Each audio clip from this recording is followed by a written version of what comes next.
Hello বন্ধুরা, আসসালামু আলাইকুম। সবাই কেমন আছেন? আশা করি সকলেই ভালো আছেন।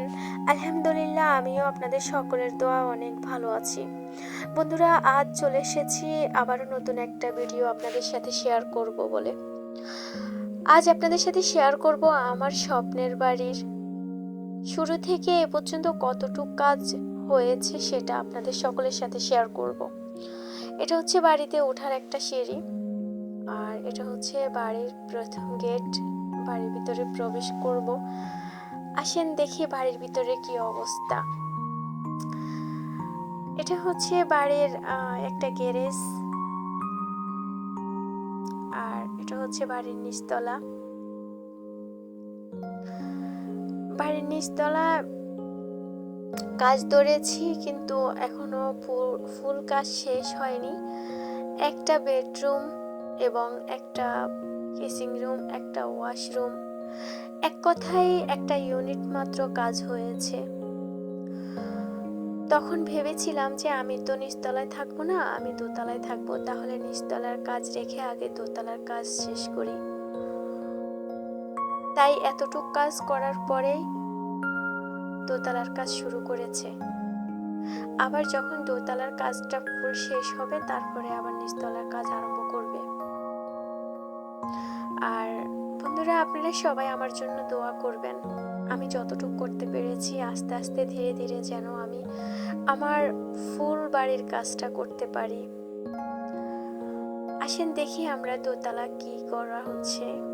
এটা হচ্ছে একটা সিঁড়ির জানালা, এদিক দিয়ে খোলা জানালা, তো তাই টিন দিয়ে রেখেছি যেন চোর না আসে। দোতলা মিস্ত্রিরা কাজ করতেছে। বন্ধুরা, আপনারা তো জানেন আমার বাড়িটা হচ্ছে 7তলা প্ল্যান।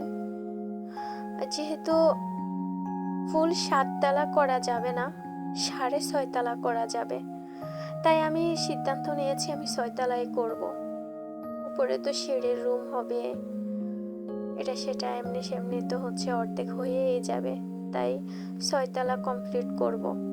তো আপনারা সকলে আমার সাথে থাকবেন, আমার জন্য দোয়া করবেন।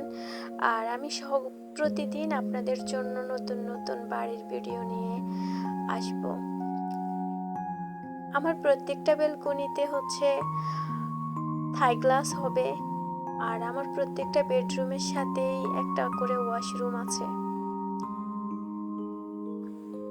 এটা হচ্ছে একটা বেসিং রুম, এখানে শুধু বেসিং দেব।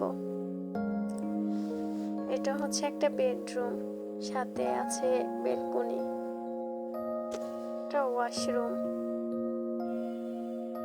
তার পাশে আছে কিচিং রুম। কিচিং রুমের কাজ চলমান অবস্থায় আছে। যখন আবার কাজগুলো শেষ হবে, তখন আমি আবারও আসবো আপনাদের সাথে নতুন ভিডিও নিয়ে। আর বেশি বেশি করে আপনারা আমাকে কমেন্টস করবেন আমার বাড়ির কাজ। যদিও ফুল বুঝবেন না যে কেমন হয়েছে, কতটুকু হয়েছে, তবে এটা তো বুঝবেন যে কাজগুলা কেমন হচ্ছে। অবশ্যই আপনাদের ভালো লাগা আমার ভালো লাগা।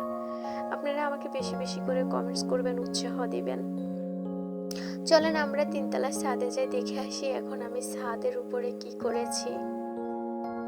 আসলে কার কেমন সেটা আমি জানি না, আমার ভীষণভাবে ভালো লাগে ছাদের উপরে গাছ রোপণ করতে, ছাদের উপরে মুরগি এবং কবুতর পুষতে। তাই আমি ছোট ছোট কিছু গাছ রোপণ করেছি ছাদের উপরে।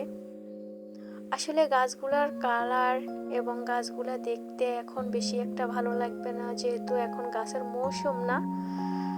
গাছের মৌসুম যখন হবে, বৃষ্টি হবে, তখন আমার গাছগুলার দেখতে খুব সুন্দর দেখাবে, রং ছড়াবে এবং সবুজ শ্যামল দেখাবে। আমি তখন আবার আপনাদের সাথে শেয়ার করব আমার গাছের ভিডিও।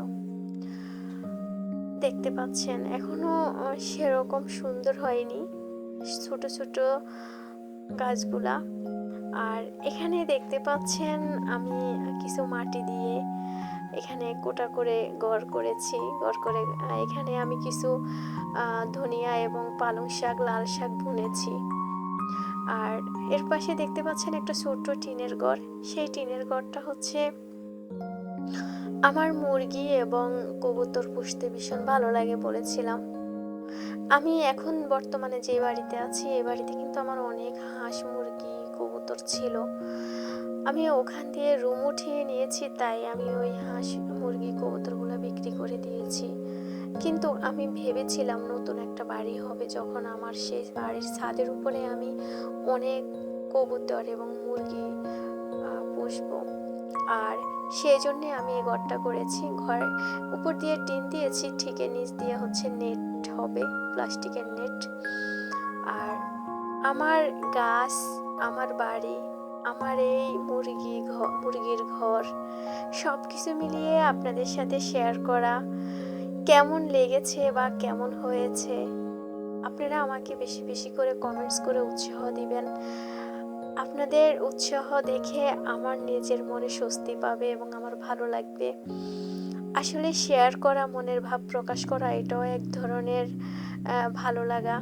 আর যখন সবাই সুন্দর সুন্দর কমেন্টস করবে, ভালো লাগবে, তখন আমার নিজের কাছে অনেক বেশি ভালো লাগবে। আর আজ এই পর্যন্তই। আসসালামু আলাইকুম।